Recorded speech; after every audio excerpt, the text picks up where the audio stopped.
140 ajaran dan pemikiran Syekh Siti Jenar.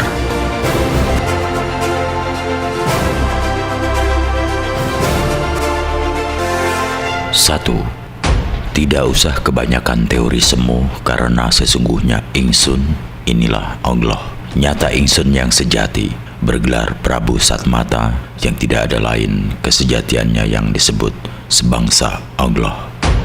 Dua, jika ada seseorang manusia yang percaya kepada kesatuan lain selain Allah Subhanahu wa Ta'ala, maka itu akan kecewa karena ia tidak akan memperoleh apa yang ia inginkan. Tiga, Allah itu adalah keadaanku. Lalu mengapa kawan-kawanku sama memakai penghalang? Dan sesungguhnya aku ini adalah hak Allah pun tiada wujud dua. Saya sekarang adalah Allah, nanti Allah. Zahir batin tetap Allah. Kenapa kawan-kawan masih memakai pelindung? Empat, sebenarnya keberadaan zat yang nyata itu hanya berada pada mantapnya tekad kita. Tandanya tidak ada apa-apa, tetapi harus menjadi segala niat kita yang sungguh-sungguh. 5. Tidak usah banyak bertingkah. Saya ini adalah Tuhan. Ya, betul-betul saya ini adalah Tuhan yang sebenarnya. Bergelar Prabu Satmata. Ketahuilah bahwa tidak ada Tuhan yang lain selain saya. 6.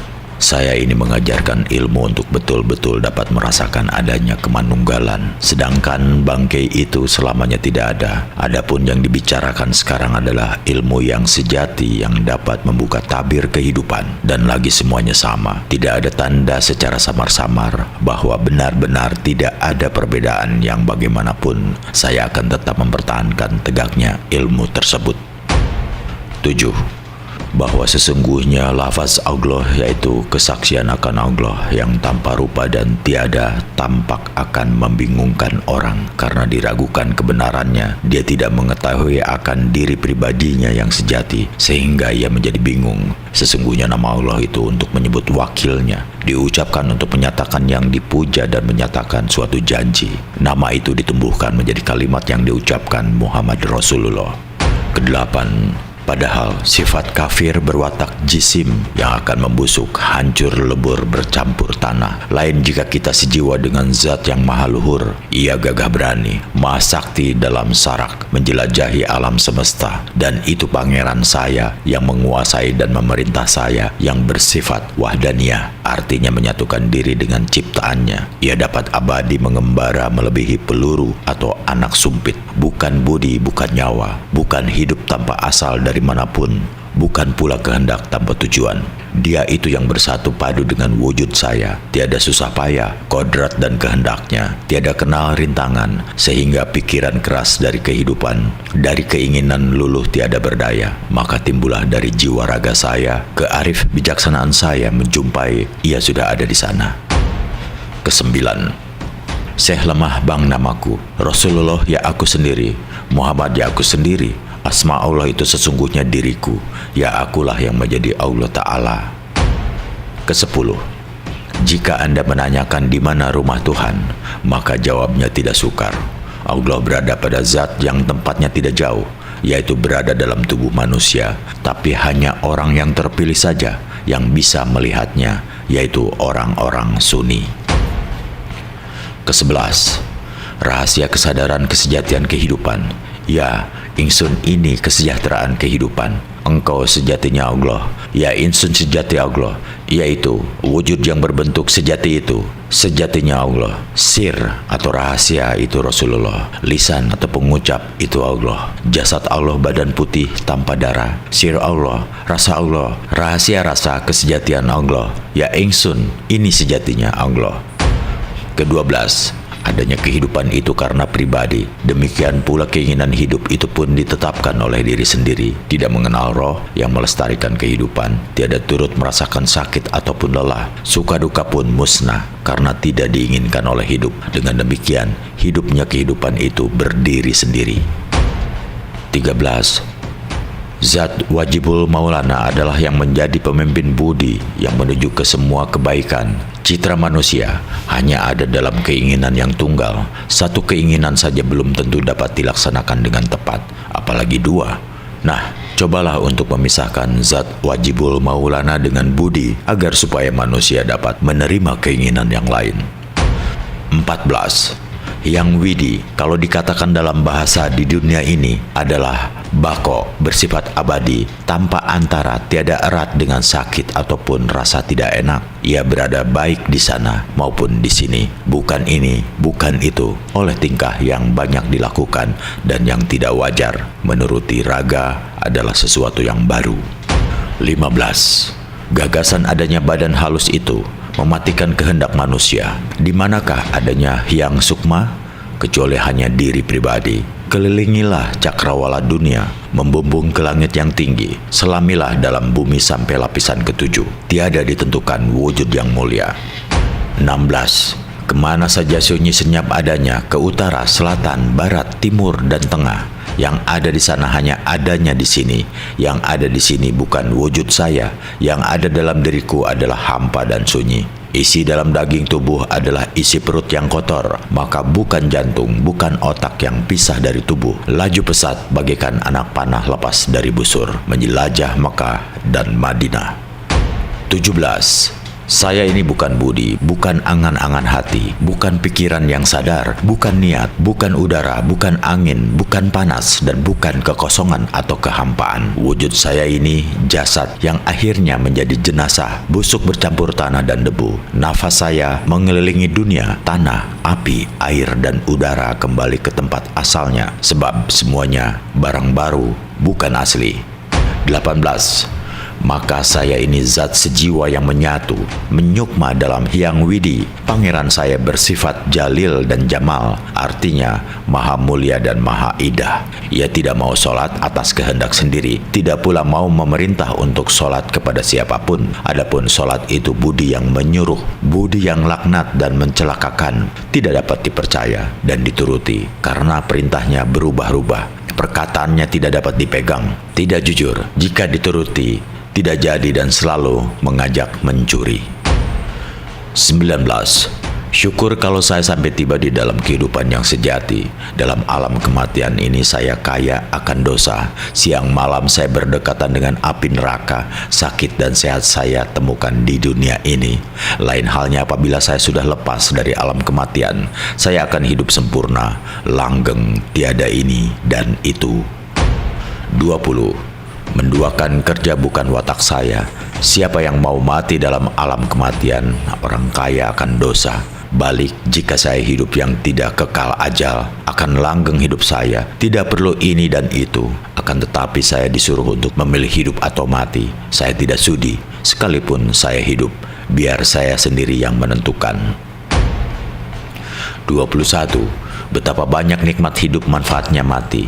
Kenikmatan ini dijumpai dalam mati. Mati yang sempurna teramat indah. Manusia sejati adalah yang sudah meraih ilmu. Tiada dia mati, hidup selamanya. Menyebutnya mati berarti syirik, lantaran tidak tersentuh lahat. Hanya beralih tempatlah dia memboyong keratonnya. 22. Aku angkat saksi di hadapan zatku sendiri. Sesungguhnya tidak ada Tuhan selain aku, dan aku angkat saksi sesungguhnya Muhammad itu utusanku. Sesungguhnya yang disebut Allah adalah ingsun, diri sendiri. Rasul itu Rasulku, Muhammad itu cahayaku. Aku zat yang hidup yang tidak kena mati. Akulah zat yang kekal, yang tidak pernah berubah dalam segala keadaan. Akulah zat yang bijaksana, tidak ada yang samar sesuatu pun. Akulah zat yang maha menguasai, yang kuasa dan yang bijaksana. Tidak kekurangan dalam pengertian, sempurna terang menderang, tidak terasa apa-apa, tidak kelihatan apa-apa. Hanya aku yang meliputi sekalian alam dengan kodratku. 23. Janganlah ragu dan janganlah menyekutukan, karena engkau adalah keberadaan Allah, disebut imannya iman. 24. Jangan ragu dan janganlah menyekutukan, karena engkau adalah tempat manunggalnya Allah, disebut imannya tauhid. 25. Janganlah ragu dan janganlah menyekutukan, karena engkau adalah sifatnya Allah, disebut imannya syahadat. 26. Janganlah ragu dan janganlah menyekutukan, karena engkau adalah kewaspadaan Allah, disebut imannya makrifat. 27. Janganlah ragu dan janganlah menyekutukan, karena engkau adalah menghadap Allah, disebut imannya sholat. 28. Janganlah ragu dan janganlah menyekutukan, karena engkau adalah kehidupannya Allah. Disebut imannya kehidupan. 29.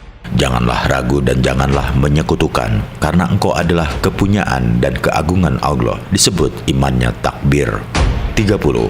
Janganlah ragu dan janganlah menyekutukan, sebab engkau adalah pertemuan Allah. Disebut imannya saderah.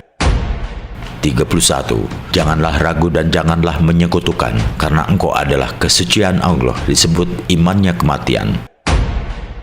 32. Janganlah ragu dan janganlah menyekutukan, karena engkau adalah wadahnya Allah. Disebut imannya junud. 33.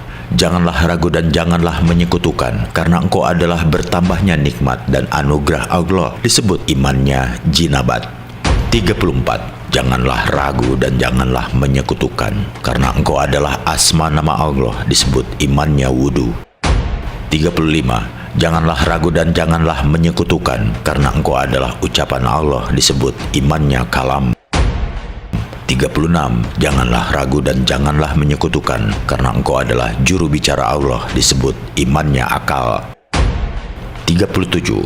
Janganlah ragu dan janganlah menyekutukan, karena engkau adalah wujud Allah, yaitu tempat berkumpulnya seluruh jagat makrokosmos, dunia akhirat, surga neraka, ars kursi, loh kalam, bumi langit, manusia, jin, iblis laknat, malaikat, nabi, wali, orang mukmin. Nyawa semua itu berkumpul di pucuknya jantung yang disebut alam hayal. Disebut imannya nur cahaya.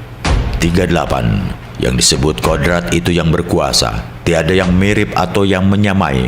Kekuasaannya tanpa piranti. Keadaan wujudnya tidak ada baik luar maupun dalam. Merupakan kesatuan yang beraneka ragam. 39. Irodat artinya kehendak yang tiada membicarakan. Ilmu untuk mengetahui keadaan yang lepas jah dari panca indera bagaikan anak gumpitan lepas tertiup. 40. Inilah maksudnya syahadat. Asyhadu berarti jatuhnya rasa. Ilah berarti kesetiaan rasa. Illallah berarti bertemunya rasa. Muhammad berarti hasil karya. Yang mawujud dan pangeran berarti kesejatian hidup.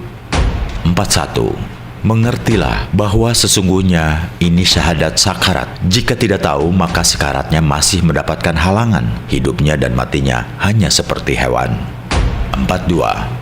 Syahadat Allah. Allah badan lebur menjadi nyawa. Nyawa lebur menjadi cahaya. Cahaya lebur menjadi roh. Roh lebur menjadi rasa. Rasa lebur sirna kembali kepada yang sejati. Tinggallah hanya Allah semata, yang abadi dan terkematian. 43. Sahadat ananing ingsun, asadu keberadaanku, la ilah bentuk wajahku, illallah Tuhanku. Sesungguhnya tidak ada Tuhan selain aku, yaitu badan dan nyawa seluruhnya. 44. Sahadat panatep panatagama, yaitu yang menjadi bertempatnya Allah, menghadap kepada Allah. Bayanganku adalah roh Muhammad, yaitu sejatinya manusia, yaitu wujudnya yang sempurna. 45. Kenikmatan mati tidak dapat dihitung. Tersasar, tersesat, lagi terjerumus, menjadikan kecemasan, menyusahkan dalam patihnya, justru bagi ilmu orang remeh. 46. Segala sesuatu yang wujud, yang tersebar di dunia ini, bertentangan dengan sifat seluruh yang diciptakan, sebab isi bumi itu angkasa yang hampa. 47. Salat 5 kali sehari adalah pujian dan zikir yang merupakan kebijaksanaan dalam hati menurut kehendak pribadi. Benar atau salah pribadi sendiri yang akan menerima dengan segala keberanian yang dimiliki. 48. Pada permulaan saya sholat, budi saya mencuri. Pada waktu saya zikir, budi saya melepaskan hati, menaruh hati kepada seseorang. Kadang-kadang menginginkan keduniaan yang banyak, lain dengan Zat Maha yang bersama diriku. Nah, saya inilah yang Maha Suci, Zat Maulana yang nyata, yang tidak dapat dipikirkan dan tidak dapat dibayangkan. 49. Sahadat, sholat, dan puasa itu adalah amalan yang tidak diinginkan. Oleh karena itu tidak perlu dilakukan. Adapun zakat, naik haji ke Mekah, keduanya adalah omong kosong.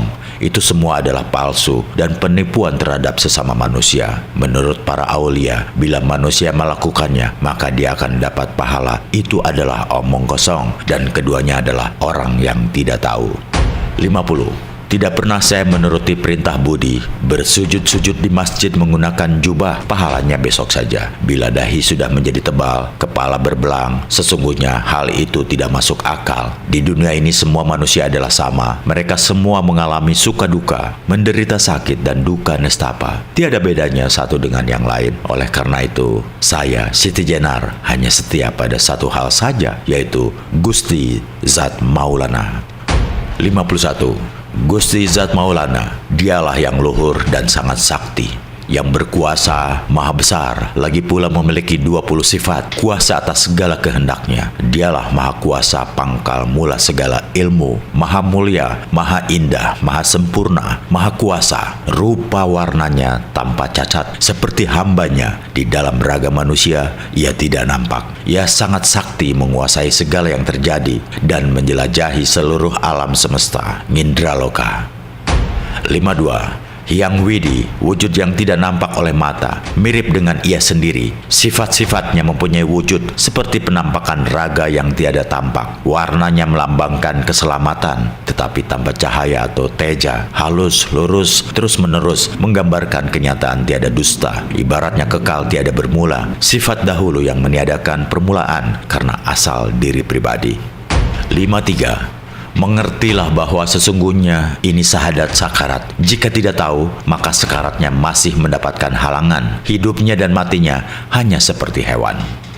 54. Siti Jenar mengetahui benar di masa kemusnahan anta yang mulia, yaitu zat yang melanggengkan budi. Berdasarkan dalil Rama itu, ialah dalil yang dapat memusnahkan beraneka ragam selubung, yaitu dapat lepas bagaikan anak panah. Tiada dapat diketahui di mana busurnya. Syariat, tarekat, hakikat, dan marifat musnah tiada terpikirkan. Maka sampailah Siti Jenar di istana sifat yang sejati. 55. Kematian ada dalam hidup, hidup ada dalam mati. Kematian adalah hidup selamanya yang tidak mati, kembali ke tujuan dan hidup langgeng selamanya. Dalam hidup ini adalah ada surga dan neraka yang tidak dapat ditolak oleh manusia. Jika manusia masuk surga, berarti ia senang. Bila manusia bingung, kalut, risih, muak, dan menderita, berarti ia masuk neraka. Maka kenikmatan mati tidak dapat dihitung. 56. Hidup itu bersifat baru dan dilengkapi dengan panca indera. Panca indera ini merupakan barang pinjaman yang jika sudah diminta oleh yang mempunyai akan menjadi tanah dan membusuk, hancur lebur, bersifat najis. Oleh karena itu panca indera tidak dapat dipakai sebagai pedoman hidup. Demikian pula budi, pikiran, angan-angan, dan kesadaran berasal dari panca indera, tidak dapat dipakai sebagai pegangan hidup. Akal dapat menjadi gila, sedih, bingung, lupa, tidur, dan seringkali tidak jujur.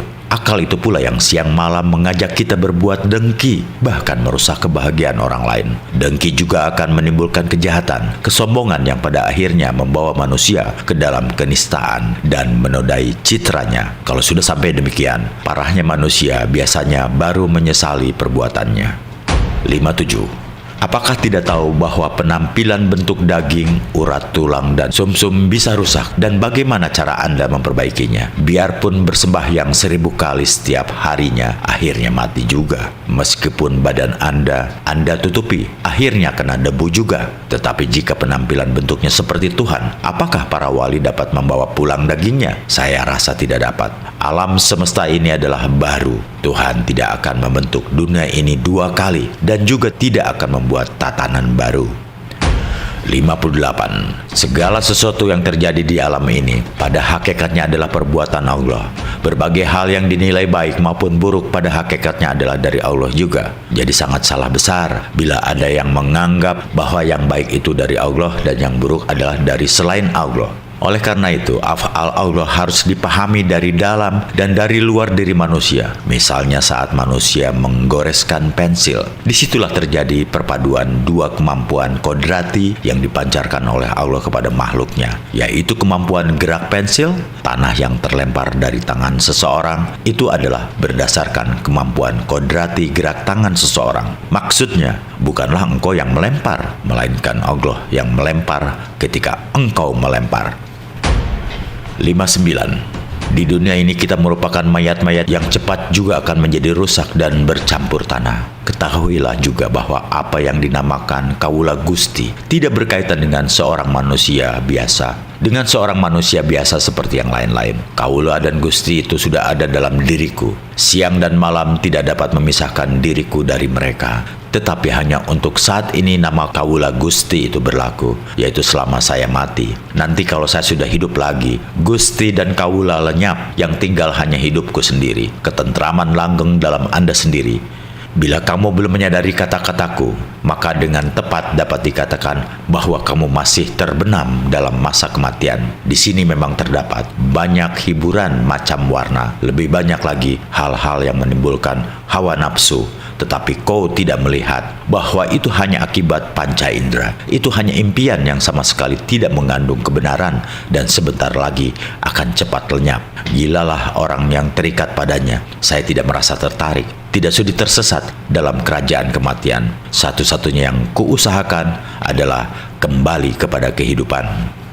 60. Bukan kehendak, angan-angan, bukan ingatan, pikir atau niat, hawa nafsu pun bukan juga kekosongan atau kehampaan. Penampilanku bagai mayat baru. Andai menjadi Gusti, jasadku dapat busuk bercampur debu. Nafsu terhembus ke segala penjuru dunia, tanah, api, air, kembali sebagai asalnya, yaitu kembali menjadi baru.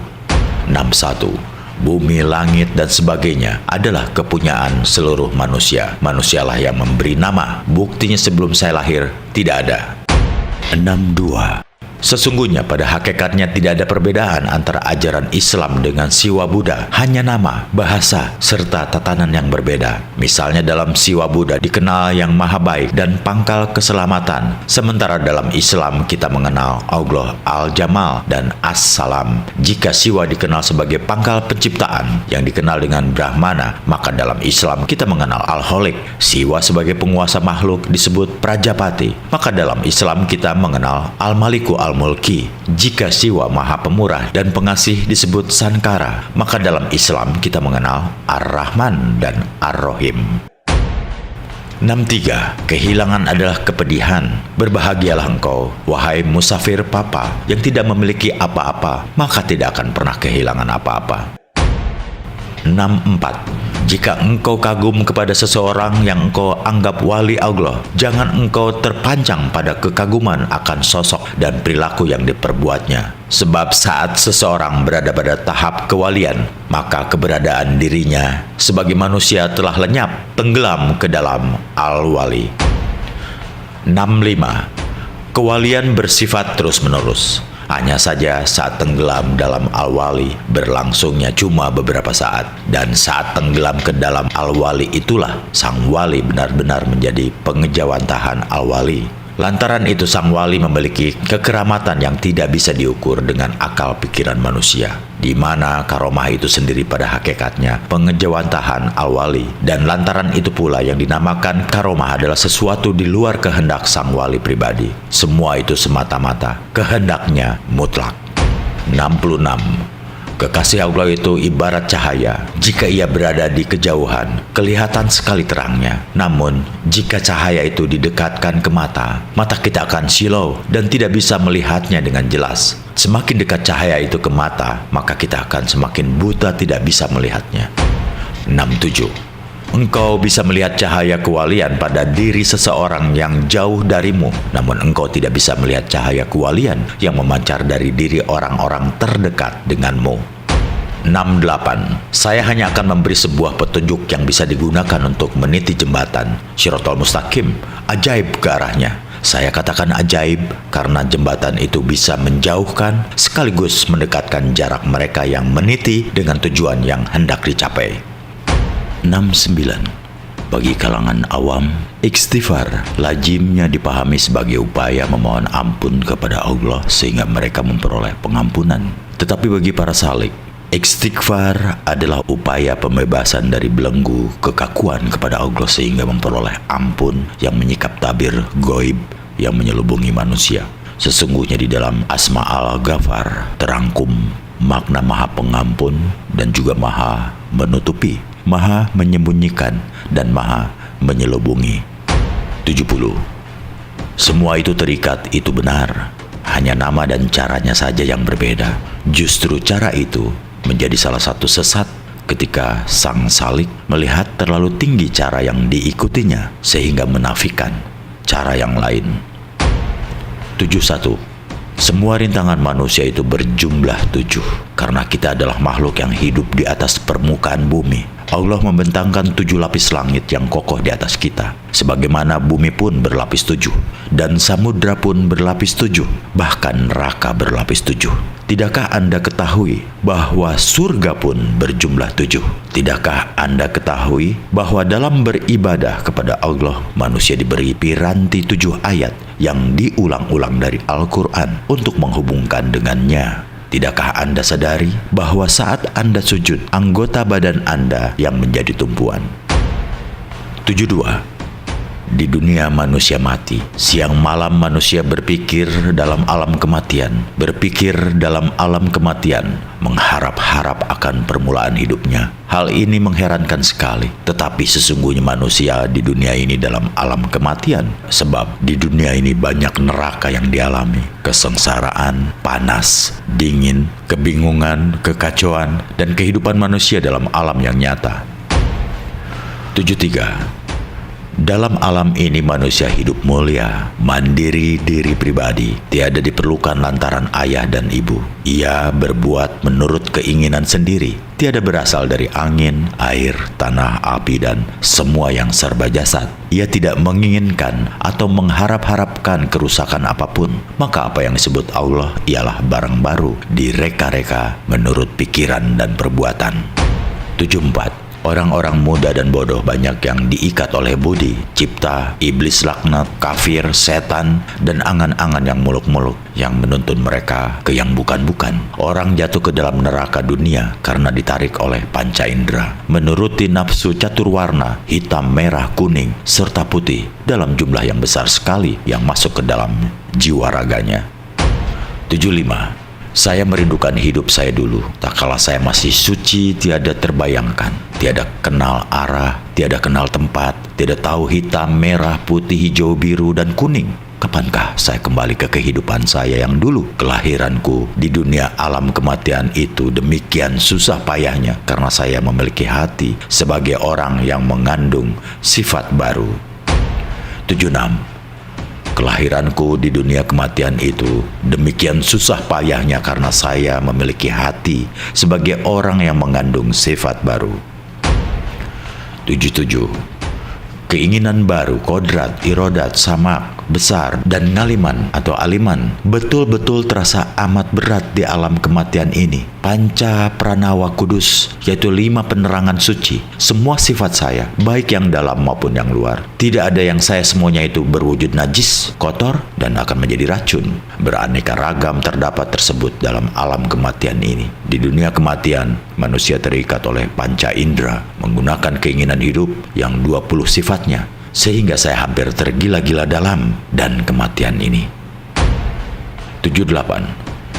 Hidup itu bersifat baru dan dilengkapi dengan panca indera. Panca indera ini merupakan barang pinjaman yang jika sudah diminta oleh yang mempunyai akan menjadi tanah dan membusuk, hancur lebur, bersifat najis. Oleh karena itu panca indera tidak dapat dipakai sebagai pedoman hidup. Demikian pula budi, pikiran, angan-angan, dan kesadaran berasal dari panca indera, tidak dapat dipakai sebagai pandangan hidup. Akal dapat menjadi gila, sedih, bingung, lupa, tidur, dan seringkali tidak jujur. Akal itu pula yang siang malam mengajak kita berbuat dengki, bahkan merusak kebahagiaan orang lain. Dengki juga akan menimbulkan kejahatan, kesombongan, yang pada akhirnya membawa manusia ke dalam kenistaan dan menodai citranya. Kalau sudah sampai sedemikian parahnya, manusia biasanya baru menyesali perbuatannya. 79. Apakah tidak tahu bahwa penampilan bentuk daging, urat, sumsum bisa merusak, dan bagaimana cara Anda memperbaikinya? Biarpun bersembahyang 1000 kali tiap harinya, akhirnya mati juga. Meskipun badan Anda tutupi, akhirnya kena debu juga. Tetapi jika penampilan bentuknya seperti Tuhan, apakah para wali dapat membawa pulang dagingnya? Saya rasa tidak dapat. Alam semesta ini adalah baru. Tuhan tidak akan membentuk dunia ini 2 kali dan tidak akan membuat tatanan baru. 80. Mayat-mayat berkeliaran kemana-mana, ke utara dan ke timur, mencari makan dan sandang yang bagus dan permata, serta perhiasan yang berkilauan, tanpa mengetahui bahwa mereka adalah mayat-mayat belaka yang naik kereta, dokar, atau bendi itu juga mayat, meskipun seringkali ia berwatak keji terhadap sesamanya. 81. Orang yang dihadapi oleh hamba sahayanya, duduk di kursi, kaya raya, mempunyai tanah dan rumah yang mewah. Mereka sangat senang dan bangga. Apakah ia tidak tahu bahwa semua benda yang terdapat di dunia akan musnah menjadi tanah? Meskipun demikian, ia bersifat sombong lagi congkak. Oh, berbelas kasihan saya kepadanya. Ia tidak tahu akan sifat-sifat dan citra dirinya sebagai mayat. Ia merasa dirinya yang paling cukup pandai. 82. Di alam kematian ada surga dan neraka, dijumpai untung serta sial. Keadaan di dunia seperti ini menurut Siti Jenar sesuai dengan dalil Samarakandi. Sesungguhnya orang yang mati menemukan jiwa raga dan memperoleh pahala surga serta neraka. 83. Keadaan itulah yang dialami manusia sekarang. Demikian pendapat Siti Jenar, yang pada akhirnya Siti Jenar siang malam berusaha untuk mensucikan budi serta menguasai ilmu luhur dengan kemuliaan jiwa. 84. Di alam kematian terdapat surga dan neraka, yaitu bertemu dengan kebahagiaan dan kecelakaan, dipenuhi oleh hamparan keduniawian. Ini cocok dengan dalil Samarakandi. Sesungguhnya orang mati itu akan mendapatkan raga bangkainya, terkena pahala surga serta neraka. 85. Surga neraka tidaklah kekal dan dapat lebur, ataupun letaknya hanya dalam rasa hati masing-masing pribadi. Senang, puas itulah surga. Adapun neraka adalah jengkel, kecewa dalam hati bahwa surga neraka terdapat di akhirat. Itulah hal yang semata hayal, tidak termakan akal. 86. Sesungguhnya menurut ajaran Islam pun surga dan neraka itu tidak kekal. Yang menganggap kekal surga neraka itu adalah kalangan awam. Sesungguhnya mereka berdua wajib rusak dan binasa. Hanya Allah, zat yang wajib abadi, kekal, langgeng, dan azali. 87. Sesungguhnya tempat kebahagiaan dan kemuliaan yang disebut swarga oleh orang-orang Hindu-Buddha di dalam Islam disebut dengan nama jannah atau taman, yang bermakna tempat sangat menyenangkan yang di dalamnya hanya terdapat kebahagiaan dan kegembiraan. Hampir mirip dengan swarga yang dikenal di dalam Siwa Buddha. Di dalam Islam dikenal ada 7 surga besar yang disebut Al-Ailiyin, Al-Firdaus, Al-Adan, An-Naim, Al-Khulud, Al-Mawa, dan Darussalam. Di surga-surga itulah amalan orang-orang yang baik ditempatkan sesuai amal ibadahnya selama hidup di dunia.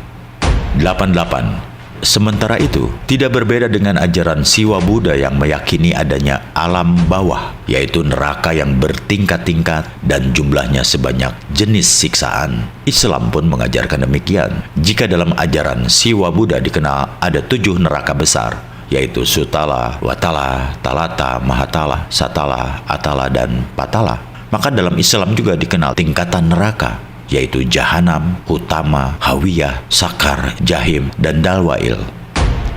89. Sebetulnya yang disebut awal dan akhir itu berada dalam cipta kita pribadi. Seumpama jasad di dalam kehidupan ini sebelum dilengkapi dengan perabot lengkap seperti umur 60 tahun dan di situ masih disebut sebagai awal, maka disebut masyrik atau timur, yang maknanya mengangkat atau awal penetapan manusia serta genapnya hidup. 90. Yang saya sebut maghrib atau barat itu penghabisan. Maksudnya setelah melalui segala hidup di dunia, maka sejatinya awal itu memulai, akhir mengakhiri. Jika memang bukan adanya zaman alam dunia atau zaman akhirat, itu semua masih dalam keadaan hidup semua. 91. Untuk keadaan kematian saya sebut akhirat, hanyalah bentuk dari bergantinya keadaan saja. Adapun sesungguhnya mati itu juga kiamat. Kiamat itu perkumpulan, mati itu roh. Jadi semua roh itu kalau sudah menjadi satu, hanya tinggal kesempurnaannya saja. 92. Moksanya roh saya sebut mati, karena dari roh itu terwujud keberadaan zat semua.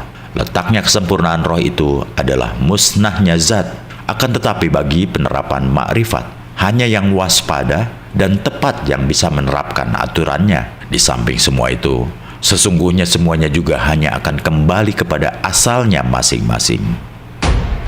93. Ketahuilah bahwa surga dan neraka itu dua wujud. Terjadinya dari keadaan wujud makhluk itu dari kejadian. Surga dan neraka sekarang sudah tampak terbentuk oleh kejadian yang nyata. 94. Saya berikan kiasan sebagai tanda bukti adanya surga. Sekarang ini sama sekali berdasarkan wujud dari kejadian di dunia. Surga yang luhur itu terletak dalam perasaan hati yang senang. Tidak kurang orang duduk dalam kereta yang bagus, merasa sedih, bahkan menangis terseduh-seduh. Sedang seorang pedagang keliling berjalan kaki sambil memikul barang dagangannya, menyanyi sepanjang jalan. Ia menyanyikan berbagai macam lagu dengan suara yang terdengar mengalun merdu. Sekalipun ia memikul, menggendong, menjinjing, atau menyunggi barang dagangannya pergi ke Semarang, ia itu menemukan surganya karena merasa senang dan bahagia. Ia tidur di rumah penginapan umum, berbantal kayu sebagai kalang kepala, dikerumuni serangga penghisap darah, tetapi ia dapat tidur dengan nyenyak. 95. Orang di surga segala macam barang serba ada. Kalau ingin bepergian serba enak, karena kereta bendi tersedia untuk mondar-mandir kemana saja. Tetapi apabila nerakanya datang, menangislah ia bersama istri atau suaminya dan anak-anaknya. 96. Manusia yang sejati itu adalah yang mempunyai hak dan kekuasaan Tuhan yang Maha Kuasa, serta mandiri diri pribadi. Sebagai hamba, ia menjadi sukma, sedang hiang sukma menjadi nyawa. Hilangnya nyawa bersatu padu dengan hampa dan kehampaan ini meliputi alam semesta. 97. Adanya Allah karena zikir, sebab dengan berzikir orang menjadi tidak tahu akan adanya zat dan sifat-sifatnya. Nama untuk menyebut Hyang Manon, yaitu yang Maha Tahu, menyatukan diri hingga lenyap dan terasa dalam pribadi. Ya, dia ya saya. Maka dalam hati timbul gagasan bahwa ia yang berzikir menjadi zat yang mulia dalam alam kelanggengan yang masih di dunia ini. Dimanapun sama saja, hanya manusia yang ada. Allah yang dirasakan adanya waktu orang berzikir. Tidak ada jadi gagasan yang palsu, sebab pada hakikatnya adanya Allah yang demikian itu hanya karena nama saja. 98. Manusia yang melebihi sesamanya memiliki 20 sifat, sehingga dalam hal ini antara agama Hindu, Buddha, Jawa, dan Islam sudah campur. Di samping itu roh dan namanya sudah bersatu. Jadi tidak ada kesukaran lagi mengerti akan hal ini dan semua sangat mudah dipahami. 99. Manusia hidup dalam alam dunia ini hanya menghadapi dua masalah yang saling berpasangan, yaitu baik buruk berpasangan dengan kamu, hidup berjodoh dengan mati, Tuhan berhadapan dengan hambanya. 100. Orang hidup tiada merasakan ajal, orang berbuat baik tiada merasakan berbuat buruk, dan jiwa luhur tiada bertempat tinggal. Demikianlah pengetahuan yang bijaksana yang meliputi cakrawala kehidupan, yang tiada berusaha mencari kemuliaan kematian. Hidup terserah kehendak masing-masing. 101. Keadaan hidup itu berupa bumi, angkasa, samudra, dan gunung seisinya, semua yang tumbuh di dunia, udara dan angin yang tersebar di mana-mana, matahari dan bulan menyusup di langit, dan keberadaan manusia sebagai yang terutama. 102. Allah bukan Johor Manik, yaitu Ratna Mutmanikam, bukan jenazah dan rahasia yang gaib. Syahadat itu kepalsuan. 103. Akhirat di dunia ini tempatnya, hidup dan mati pun hanya di dunia ini. 104. Bayi itu berasal dari desakan. Setelah menjadi tua, menuruti kawan. Karena terbiasa waktu kanak-kanak berkumpul dengan anak. Setelah tua berkumpul dengan orang tua. Berbincang-bincanglah mereka tentang nama sunyi hampa. Saling bohong membohongi, meskipun sifat-sifat dan wujud mereka tidak diketahui. 105. Takdir itu tiada kenal mundur, sebab semuanya itu ada dalam kekuasaan yang murba wasesa, yang menguasai segala kejadian. 106. Orang mati tidak akan merasakan sakit. Yang merasakan sakit itu hidup yang masih mandiri dalam raga. Apabila jiwa saya telah melakukan tugasnya, maka dia akan kembali ke alam aning anung, alam yang tentram, bahagia, aman, damai, dan abadi. Oleh karena itu, saya tidak takut akan bahaya apapun. 107. Menurut pendapat saya, yang disebut ilmu itu adalah segala sesuatu yang tidak kelihatan oleh mata. 108. Mana ada yang maha suci, baik di dunia maupun di akhirat sunyi. Yang ada saya pribadi. Sesungguhnya besok saya hidup seorang diri tanpa kawan yang menemani. Disitulah Zatullah mesra bersatu menjadi saya. 109. Karena saya di dunia ini mati, luar dalam saya sekarang ini, yang di dalam hidupku besok, yang di luar kematianku sekarang. 110. Orang yang ingin pulang ke alam kehidupan tidak sukar, lebih-lebih bagi murid Siti Jenar, sebab dia sudah paham dengan menguasai sebelumnya. Di sini dia tahu rasanya di sana dia tahu rasanya di sini. 111. Tiada bimbang akan manunggalnya sukma. Sukma dalam keheningan tersimpan hati sanubari. Terbukalah tirai, tak lain antara sadar dan tidur. Ibarat keluar dari mimpi, menyusupi rasa jati. 112. Manusia tidak boleh memiliki daya atau keinginan yang buruk dan jelek. 113. Manusia tidak boleh berbohong. 114. Manusia tidak boleh mengeluarkan suara yang jorok, buruk, saru, tidak enak didengar, dan menyakiti orang lain. 115. Manusia tidak boleh memakan daging atau hewan darat, udara, ataupun air. 116. Manusia tidak boleh memakan nasi kecuali yang terbuat dari bahan jagung. 117. Manusia tidak boleh mengkhianati terhadap sesama manusia. 118. Manusia tidak boleh meminum air yang tidak mengalir. 119. Manusia tidak boleh membuat dengki dan iri hati. 120. Manusia tidak boleh membuat fitnah. 121. Manusia tidak boleh membunuh seluruh isi jagat. 122. Manusia tidak boleh memakan ikan atau daging dari hewan yang rusuh, tidak patut, tidak bersisik, atau tidak berbulu. 123. Bila jiwa badan lenyap, orang menemukan kehidupan dalam sukma yang sungguh nyata dan tanpa bandingan. Ia dapat diumpamakan dengan isinya buah kamumu. Pramana menampilkannya, manunggal dengan asalnya, dan dilahirkan olehnya. 124. Tetapi yang kau lihat, yang nampaknya sebagai sebuah boneka penuh mutiara bercahaya indah yang memancarkan sinar-sinar bernyala-nyala, itu dinamakan pramana. Pramana itu kehidupan badan. Ia manunggal dengan badan, tetapi tidak ambil bagian dalam suka dan dukanya. Ia berada di dalam badan. 125. Tanpa turut tidur dan makan, tanpa menderita kesakitan atau kelaparan, bila ia terpisah dari badan, maka badan ikut tertinggal tanpa daya, lemah. Pramana itulah yang mampu mengemban rasa, karena ia dihidupi oleh sukma. Kepadanya diberi anugerah mengemban kehidupan yang dipandang sebagai rahasia rasanya zat. 126. Penggosokan terjadi karena digerakkan oleh angin. Dari kayu yang menjadi panas muncullah asap, kemudian api. Api maupun asap keluar dari kayu. Perhatikanlah saat permulaan segala sesuatu. Segala yang dapat diraba dengan panca indera keluar dari yang tidak kelihatan tersembunyi. 127. Ada orang yang menyepi di pantai. Mereka melakukan konsentrasi di tepi laut. Bukan dua hal yang mereka pikirkan, hanya pencipta semesta alam yang menjadi pusat perhatiannya. Karena kecewa belum dapat berjumpa dengannya, maka mereka lupa makan dan tidur. 128. Badan jasmani disebut cermin lahir karena merupakan cermin jauh dari apa yang dicari dalam mencerminkan wajah dia yang berpaes. Cermin batin jauh lebih dekat. 129.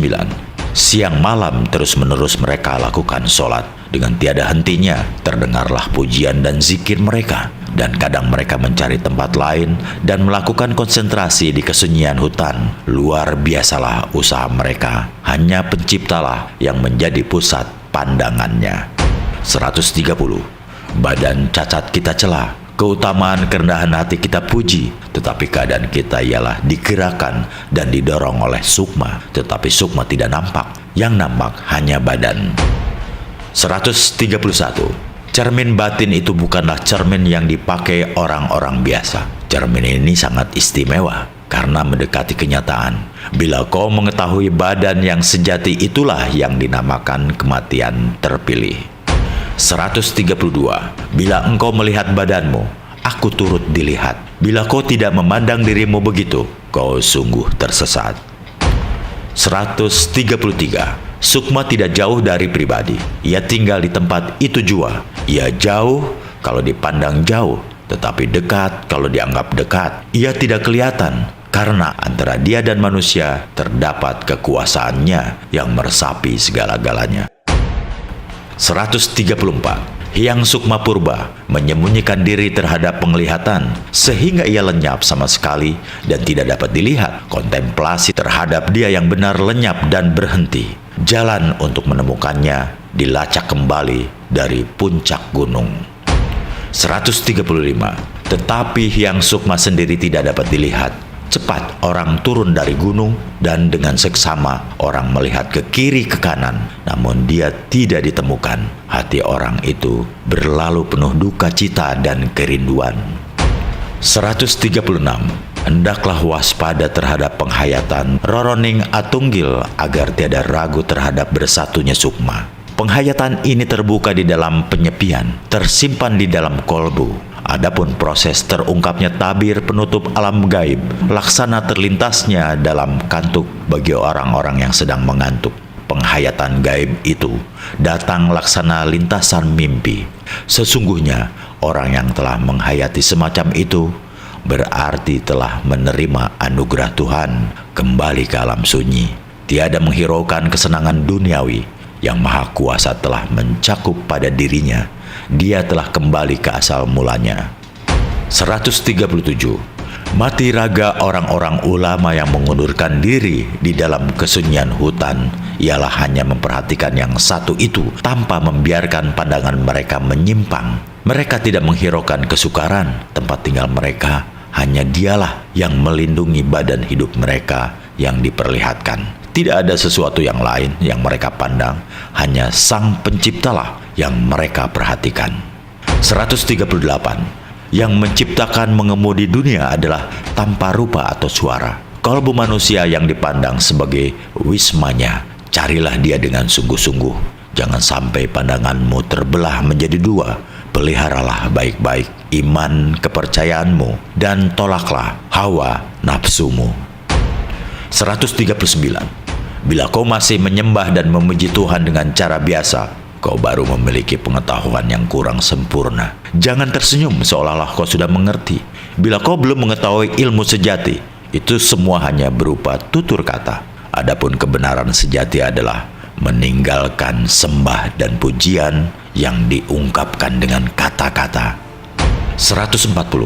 Sembah dan puji sempurna adalah tidak memandang lagi adanya Tuhan, serta mengenai adanya sendiri tidak lagi dipandang. Papan tulis dan tulisan sudah lebur, kualitas tak ada lagi, adamu tak dapat diubah. Lalu apa yang masih kau pandang? Tidak ada lagi sesuatu, maklumlah.